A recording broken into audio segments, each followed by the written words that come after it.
Hello everyone, I'm Cleona Lira, founder of Conscious Money. Gain inner freedom and clarity with money and life. Today I want to share one of the most precious teachings in my life, Nonviolent Communication or NVC, and how it helps me at work.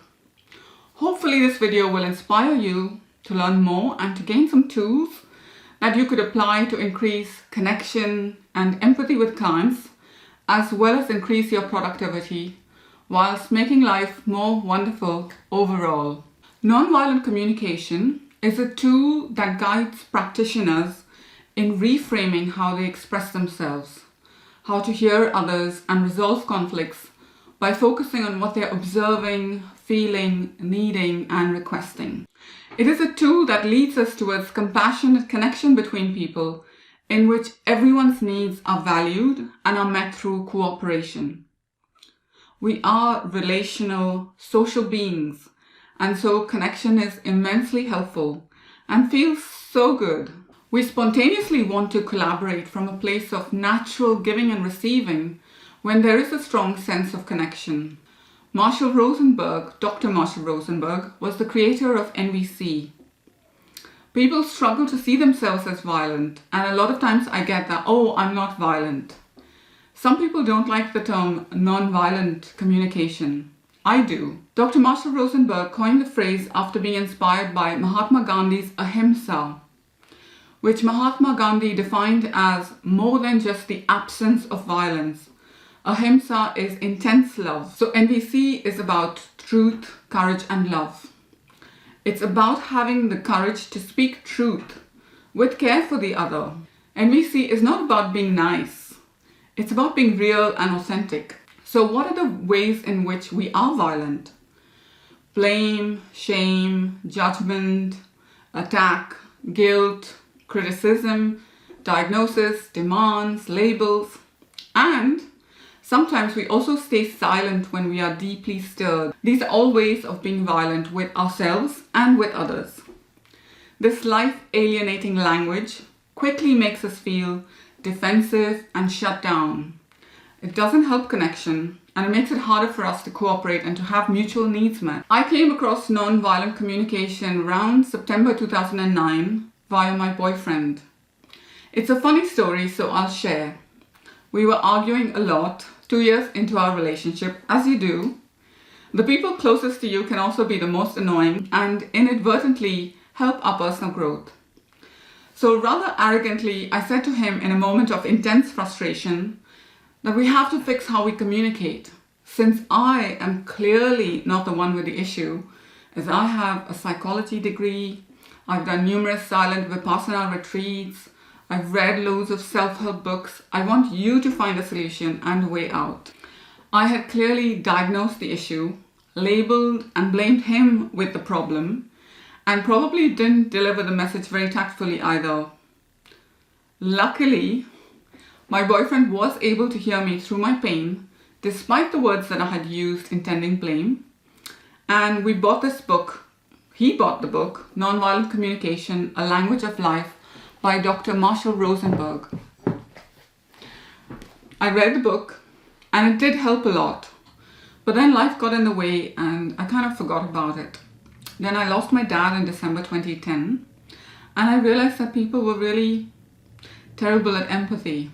I was in immense pain, and I felt I had to grieve more or less alone. My family don't live near me, and my dad was kind of estranged from us, so it was complicated.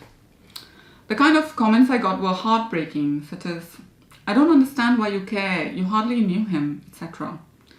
Then I realized I too had been saying exactly these kind of things to people. Storytelling, advice, fixing, anything to help them and me get away from the pain and discharging any discomfort quickly. A few years later, we went through the process of IVF, and we had some failed attempts, including miscarriage. Again, there was often a rush to fix, and people sympathized with me, telling me about their own stories of pain while I was freshly grieving. However, this time I was equipped and I could communicate my needs better. I knew how to self-empathize and speak up for my needs. Most importantly, I knew how to grieve which really helped me to accept my childlessness. So over time, I put in my 10,000 hours of mastery, and life supported me with plenty of opportunity and motivation to do this work. It does take time to embody this consciousness of NVC. It isn't just a technique or a tool or a thing you do to get others to do what you want. I read loads of books, I attended workshops, international trainings. I also led a London practice group for a couple of years. I will be making a follow-up video on my favorite books and NVC trainers, so do subscribe so you get notified for that. I was quite excited at this whole new world. I was excited about this whole new world of NVC applications, from restorative justice to learning about power and privilege to parenting while respecting deeply the autonomy of children. We can step away from separation-based thinking, both individually and collectively. We can work towards this vision where everyone's needs matter and playing the game of making life wonderful for everyone. It does take a long time to transform your habitual thinking, neural pathways in your brain, teach your body how to sense this abstract yet very beautiful energy of needs. I'm still learning, and it is well worth it. What I love about NVC is its focus on now, the present moment. Not in stories of the past, but what's alive now and on what you want to have happen now. It's a life-affirming language. It's concise. You speak in 40 words or less. If you do these 4 steps in long paragraphs, you're probably likely to lose the attention of your listener. I like the idea of also taking responsibility for my stuff, my feelings, my needs, my thoughts, my intentions. Even when other people speak judgments or blame, I can translate it to feelings and needs. Even when other people make demands, I can translate them to requests and be in full choice about whether I want to do what is asked of me or not. So a quick overview of NVC would help. There are 4 steps and they're referred to sometimes as OFNR. O is for observe the situation objectively. What you see, what you hear, neutral, like a camera was recording this situation. Sheila ignored me in the meeting is an evaluation. Sheila didn't ask for my opinion during the meeting today is an observation. The second step, feeling. State how the observation is making you feel. Feeling disappointed. At work, you can easily drop this step. In fact, I only share feelings with people I'm really close to. But it's helpful for you to do this step silently so you can identify the feeling. Many of us don't have a great feelings vocabulary and really say I feel when we refer to our thoughts. Feelings go beyond mad, sad, glad, scared, and cnvc.org has a great list of feelings and needs. The third step is connect with a need, most important. And the fourth step is make a request. Could you get back to me by email by Friday at 4 p.m. Needs are like 90% of the focus. Needs are what's motivating you. It's abstract like wind, but you can feel it. Needs are universal. We all have the same needs. And there aren't any conflicts at the level of needs between us humans. We may all agree on safety, which is a need, but we may disagree on wearing masks as being a strategy for safety, for example. Marshall referred to this need also as divine energy, which I love. Examples of needs are things like community, to celebrate and grieve together, or for play, or connection, or food, rest. Having needs is part of being human. It's how we survive as babies. Because even though we cry and poop and smell, someone takes care of us. Sadly, many of us grew up believing that we should be ashamed of our needs. Or rather, we're conditioned to believe this. Giving is receiving, and I now believe that people enjoy meeting my needs and vice versa. This happens naturally when we have been able to hear and connect with each other. Eventually, as you develop your understanding of NVC, you connect with this living energy of needs, with this quality of experience as it lives inside you. Connecting with the beauty of needs gives you a great sense of peace, freedom, and clarity, even without having your needs met externally. When you ask for your needs to be met from this place, you come with a genuine sense of play, an invitation. not from scarcity. It's more fun for others to say yes and collaborate with you when you connect from this aliveness.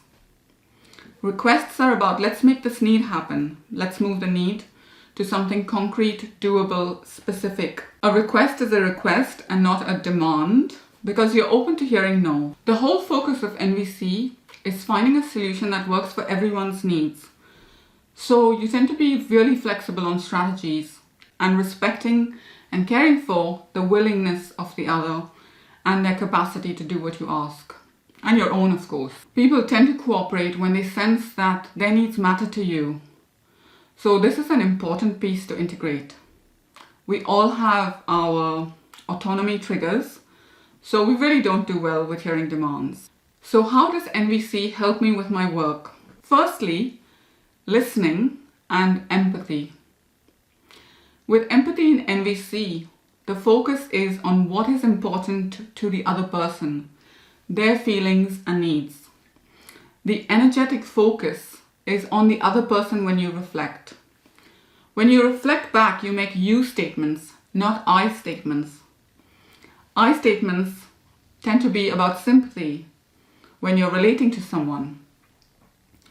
Customers come to us because they have needs. They want to solve a problem that has in some way impacted their life. It might be a minor frustration or a major frustration. If we offer financial advice, it may be that they are worried about having enough to retire on. You can offer empathy in silence. Words do not have to be spoken, as the other person can sense if you are with them or not. It is helpful to offer words if, for example, the client has shared something vulnerable or deeply emotional. A quick high-level recap in meetings is a concrete way to show you understand the client. Also, it helps connection and meets needs around clarity. So you might say something like, let me recap what I heard, just to make sure I got it.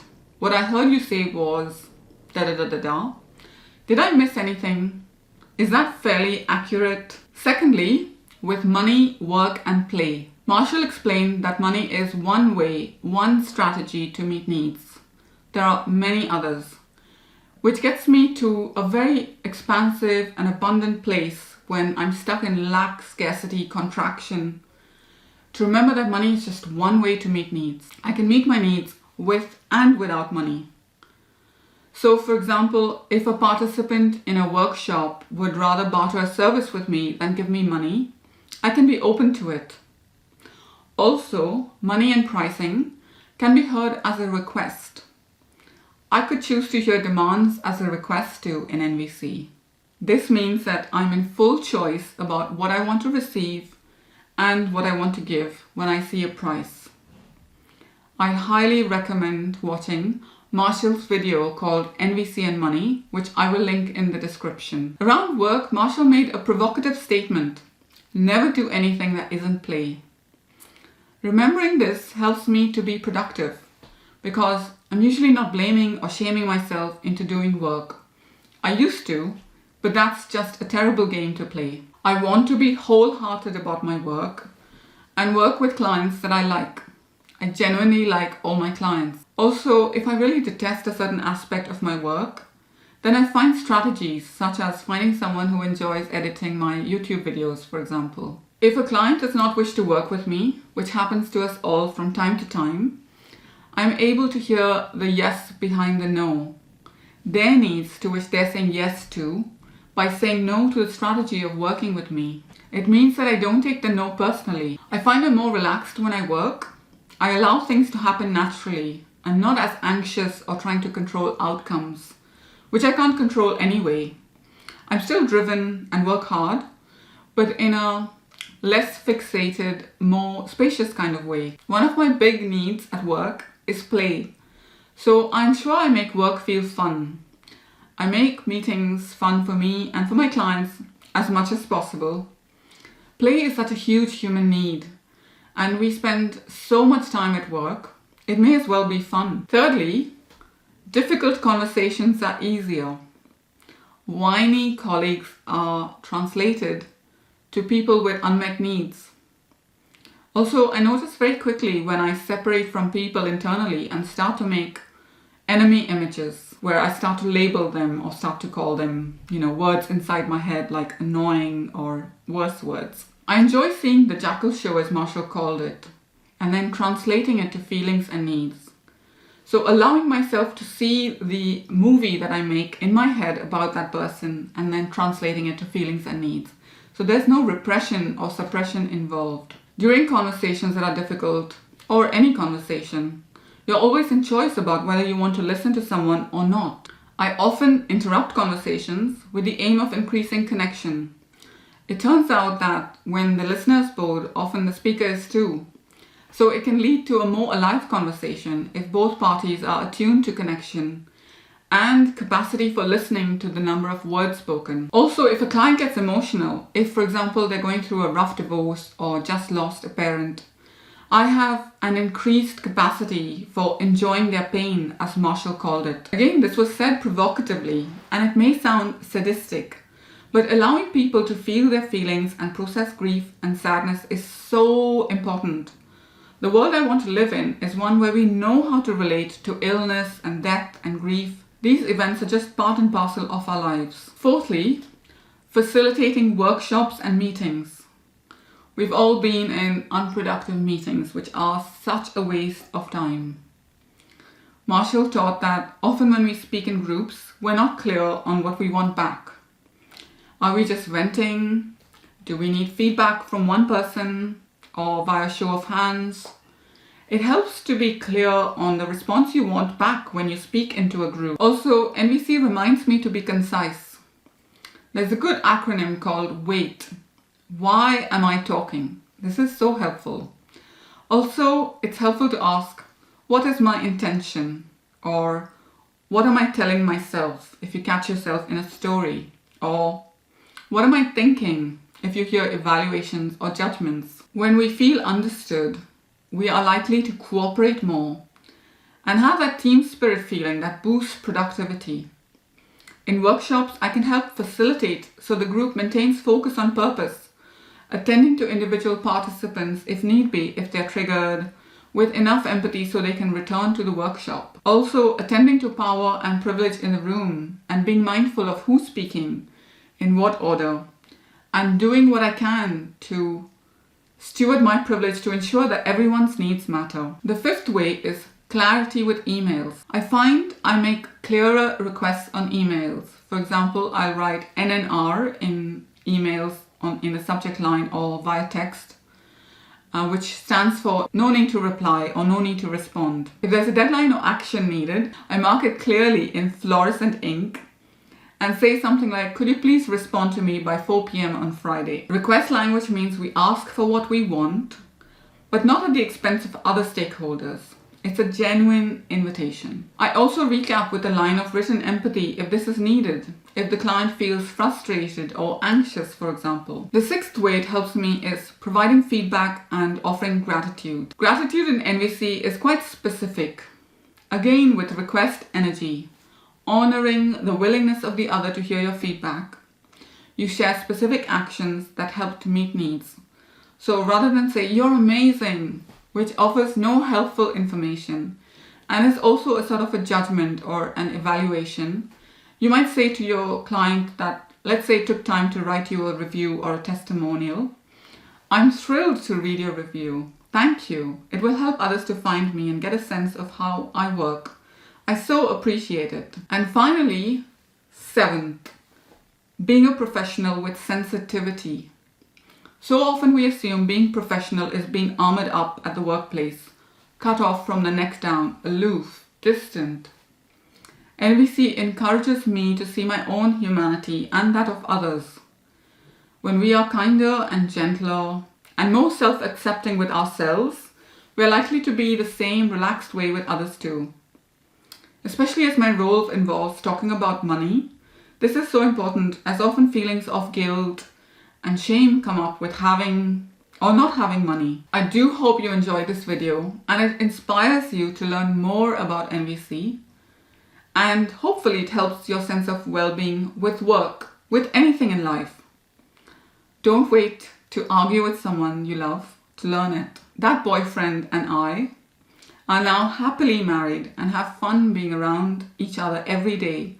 We still argue, but we have ways to communicate, even though only one of us read the book and is interested in NVC. So it really works. The other person does not have to know NVC for NVC to be helpful to you.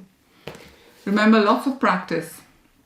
And it's always harder to empathize with those closest to you, like friends and family. So be easy on yourself. Happy communicating, and thank you for listening.